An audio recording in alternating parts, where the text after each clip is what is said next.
ഡാ പാസിലെ പക ഒരു 300 രൂപ. ഇതിനാണ് ഇത് 300 ഇപ്പോ കന്നഡ മാറ്റണം. കണ്ണട മാറ്റാൻ തൊട്ടുണ്ടെങ്കിൽ 300 എന്നല്ല. അതിപ്പോ എന്തിനാണ് മാറ്റണത്? അത് നല്ല പൈസ വരും. വായിക്കാൻ പറ്റുന്നില്ലടാ. എന്ത് വായിക്കും നിങ്ങള്? ഈ മൊബൈലിലൊക്കെ നോക്കുമ്പോഴേ ഒന്നും ക്ലിയർ ആവുന്നില്ല. നിങ്ങൾക്ക് ഇപ്പൊ മൊബൈല് കണ്ടിട്ട് ഇങ്ങനെ ഇരിക്കണം അല്ലേ? അവിടെ എവിടെയെങ്കിലും ഒരു പാത്ത് കിടന്നാ പോരെ? അതിനല്ല ബെഡ്റൂം ഉള്ള അതിന്റെ ഉള്ളിൽ AC ഉണ്ടല്ലോ, അവിടെ കിടന്ന് ഉറങ്ങിയാ പോരെ? പിന്നെ ഈ മൊബൈൽ ഇങ്ങനെ നോക്കിയിട്ട് ഉള്ള കണ്ണും കൂടി കേടുവരുത്തണം എന്തിനാണ്? അതാ സിനാൻ ഇടയ്ക്ക് അവന്റെ ഫോട്ടോ ഒക്കെ അയച്ചു തരും. സിനാന്റെ ഫോട്ടോനെ നിങ്ങൾ നേരിട്ട് കാണണല്ലേ, പിന്നെ ഇപ്പൊ ഫോട്ടം കാണേണ്ട കാര്യം എന്താ?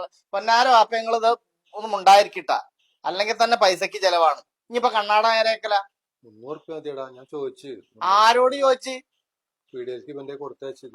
300 റുപ്യ അവരിപ്പാണ് കൊടുത്തയച്ചതിന്റെ ഫ്രെയിം മാറ്റാനല്ലേ? അതിന്റെ ഗ്ലാസിനല്ല ഫ്രെയിമിനാണ് വില. 300 3000 ഒക്കെ ആവും ചെലപ്പോ. ഇല്ലടാ, ഒരു വില കുറഞ്ഞിട്ട് എത്ര തരാന്ന് പറഞ്ഞു. തൽക്കാലം നിങ്ങള് ചരടിട്ട് കെട്ടിയിട്ടാണ് വെച്ചാളി. ഇപ്പൊ 300 റുപ്യ ഒന്നും ചെലവാക്കാനില്ല. ഇതിന്റെ ഇടയ്ക്ക് ഇത് ക്ലിയർ ആവണില്ല വെക്കുമ്പോ. അത്ര തന്നെ ഇനി ഇവിടുന്ന് അങ്ങോട്ട് ക്ലിയർ ഒക്കെ ഉണ്ടാവുള്ളൂ. പ്രായത്രയില്ല, അപ്പൊ കുറച്ച് ക്ലിയർ കുറവൊക്കെ ഉണ്ടാവും.